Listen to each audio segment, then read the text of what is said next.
Dawn came like breath on glass, barely there, painting the world in silver hush. The prairie stretched endless, its grass shivering under a sky still dreaming. Somewhere far from roads and towns, where wind walked like it had a soul, a small ranch slumped against time. Its boards, gray and cracked, seemed to lean on each other for strength. Fence posts leaned too, like tired old men who'd stopped caring what stood or fell. And there, in the middle of all that stillness, moved a man shaped like the land worn hard, quiet. He stepped from his door as he did every morning, long before the sun rose proper. His coat hung from narrow shoulders like bark from a dying tree. He didn't rush. Nothing in his life required rushing. He moved slow but sure-splitting wood, feeding the horse, checking the gate, then standing still for a long while. Just listening, for coyotes, for wind, for anything. But mostly for nothing. There wasn't much in his home to speak of. A stove, a cot, a table with only one chair. Dishes clean and dry. Walls lined with books with spines cracked open by old hands, a coat hung by the door. A pistol above the hearth, untouched for years. His name hadn't been spoken aloud by another soul in weeks. And that suited him fine. Each month he sent a list to the store in town. Beans, jerky, oil, paper, a bit of flour, and once a year a bottle of ink. He'd write letters, folded neat and tight, never mailed, never addressed. He tucked them in a wooden box he kept under the bed. The ink in those letters knew more than any preacher or barkeep ever would. He didn't speak much, didn't need to. The prairie spoke enough for two. People in town told stories. Some said he'd buried a woman in the hills. Others claimed he'd never spoken to a woman in his life. A few believed he'd gone mad after some war or heartbreak or both. But truth's a quieter thing than rumor. Truth just was, he was alone because it was easier than hurting Dot, and so the days passed. Quiet as dust on boots. He counted nothing, celebrated nothing.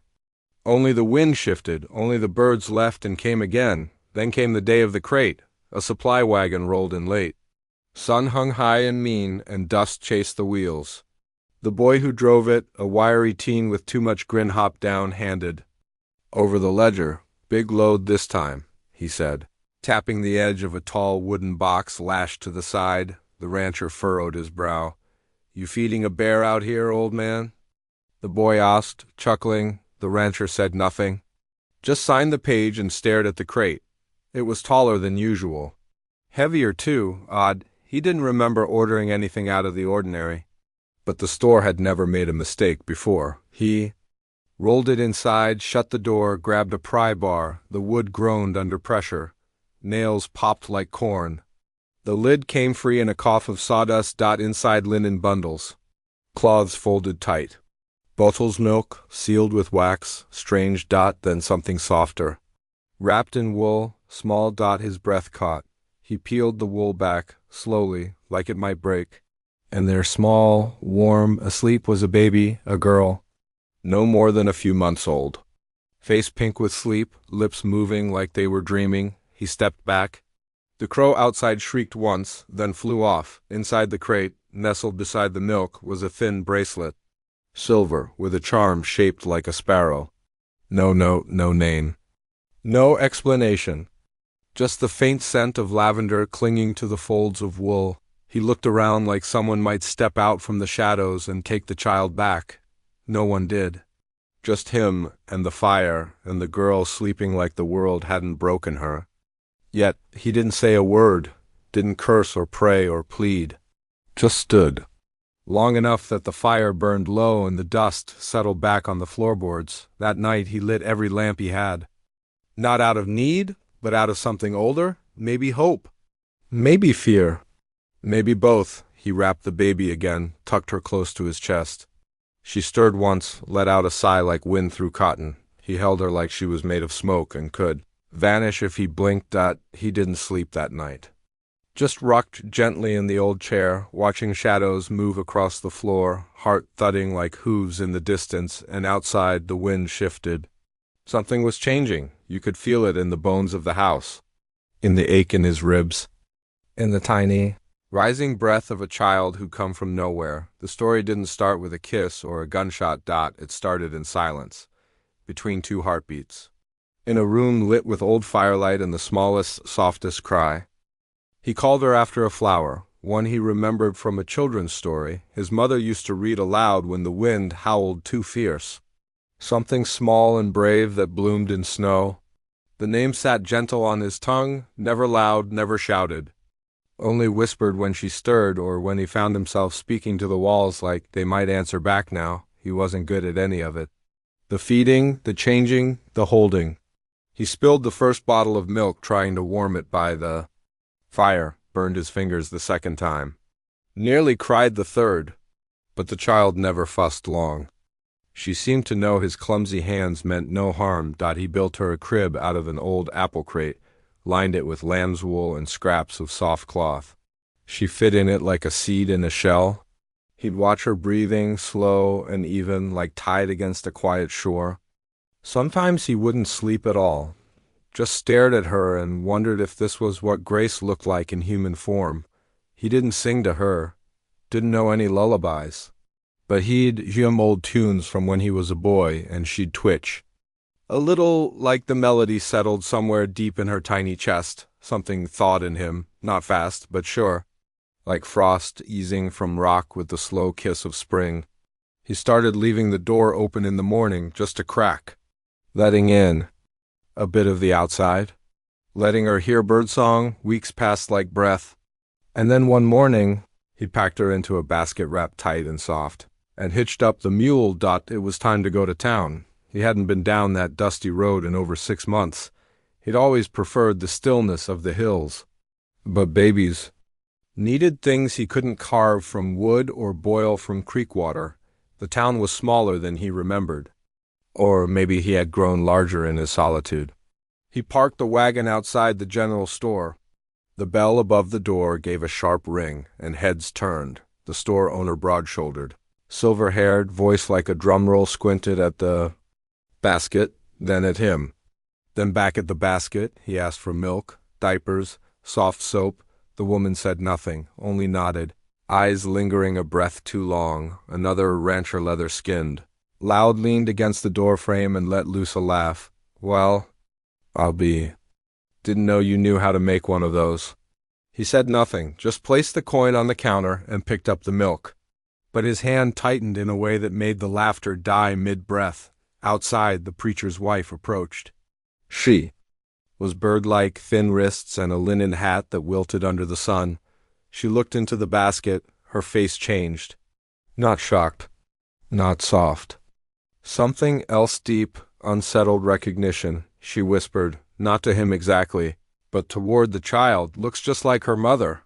He turned, but she was already walking away. That night he checked the crate again. The one she'd come in. He hadn't touched it since that first day. Inside, under the straw, beneath the bottles and the linen, was something he hadn't seen before, a ribbon, torn and faded. At the end, stitched faintly, were 2 letters, B when there, caught in. The corner joint of the wood was a small paper, burned on one edge.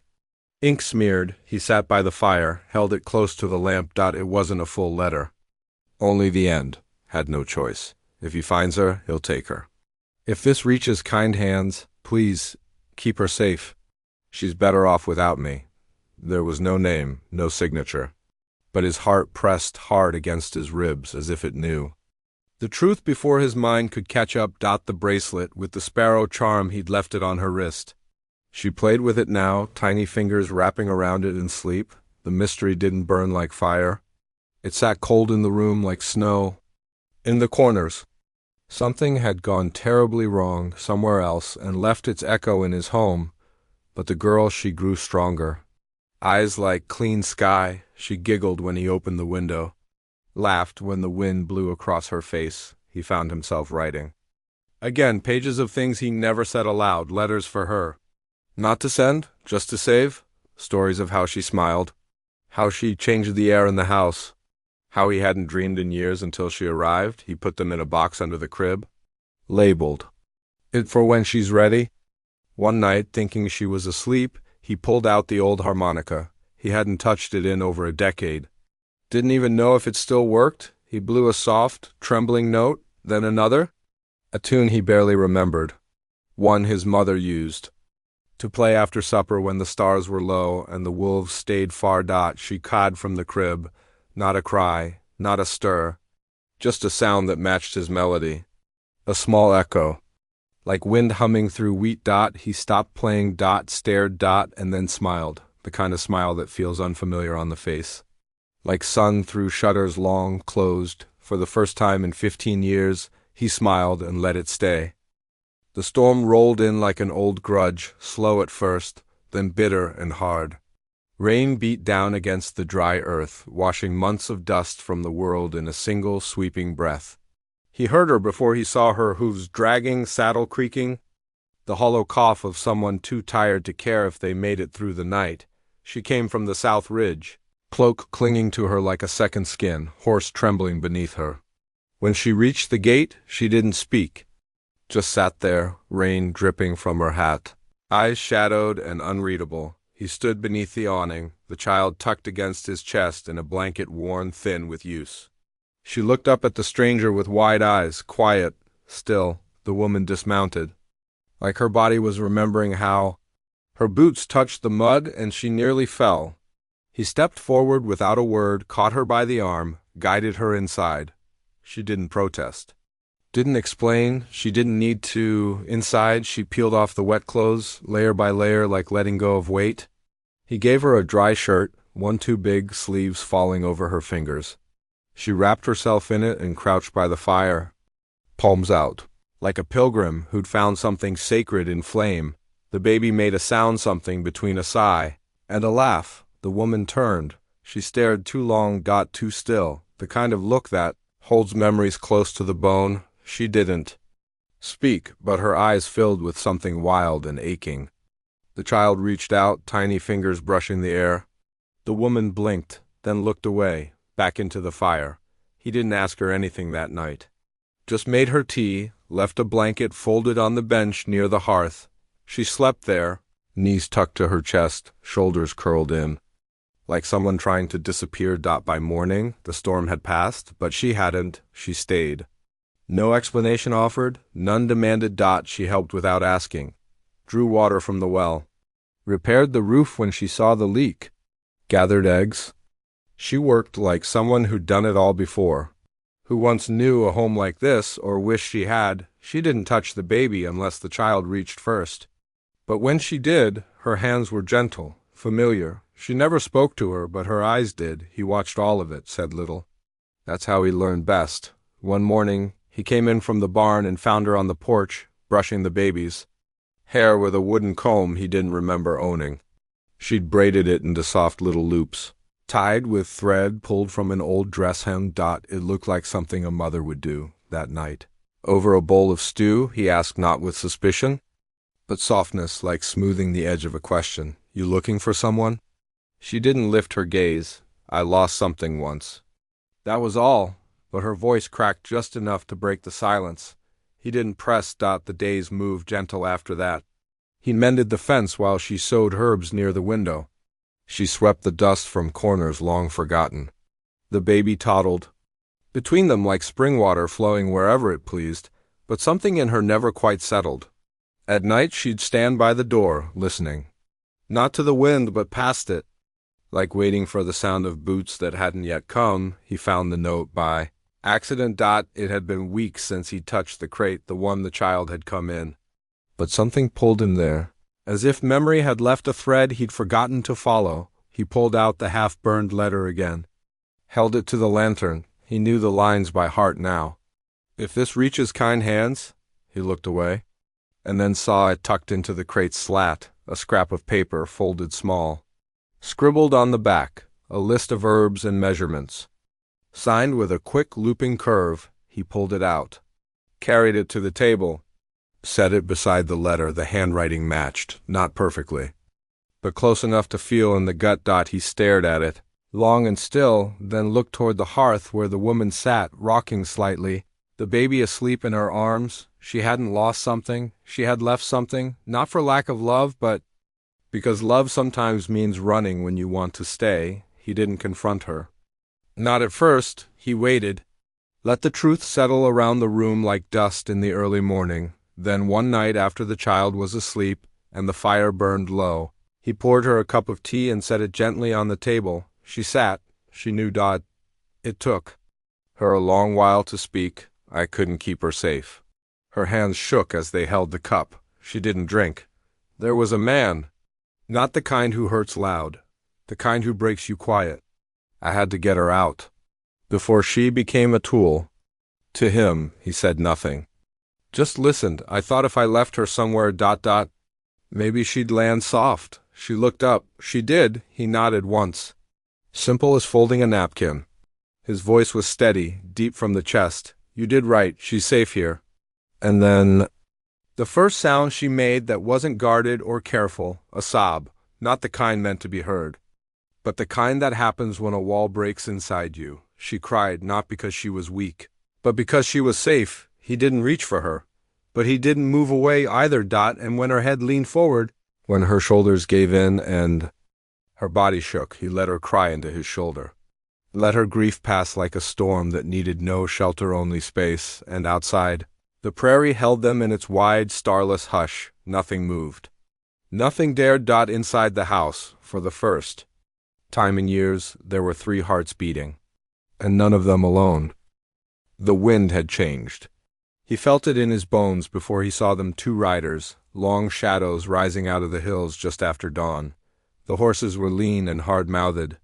The men on their backs wore coats too heavy for the season, hats pulled low, faces hidden by dust and silence. He stepped out onto the porch, the child on his hip, thumb resting just inside the cradle of her neck. Her breath was steady, still half asleep. The riders stopped by the gate. One of them tipped his hat, slow-like. His voice was like gravel tossed in water. We're looking for someone. The rancher didn't answer, just nodded toward the well. Waters. Clean. They dismounted. One of them eyed the house. The other stepped close, too close, his gaze falling on the child. Cute kid, he said, squinting. Ain't often you see one that young out here. He said nothing, just shifted his weight, careful not to wake her. The man crouched beside the porch, fingers brushing something that had fallen, a carved wooden horse, the child's favorite. He rolled it between thumb and finger. You see a woman pass through. Here? The man asked, almost too casual. Brown hair. Little limp, might have had a bag. The rancher's eyes didn't blink. No one but me and the girl. The riders shared a look, subtle and quick. Well, the second one said, pulling his canteen. Suppose we'll be on our way. But they lingered. Too long. One leaned on the fence post.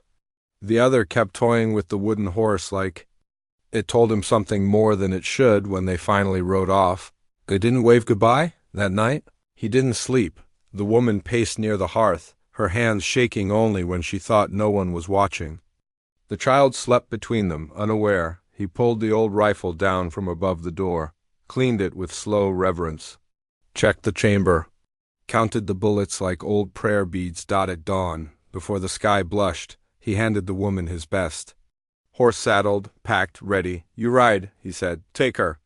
If they come back, I'll keep 'em busy. She stood there, fists clenched. I'm not leaving again. You don't get to stay brave for my sake. I'm not, she sighed, her voice shaking but sure. I'm staying because this time I have a choice.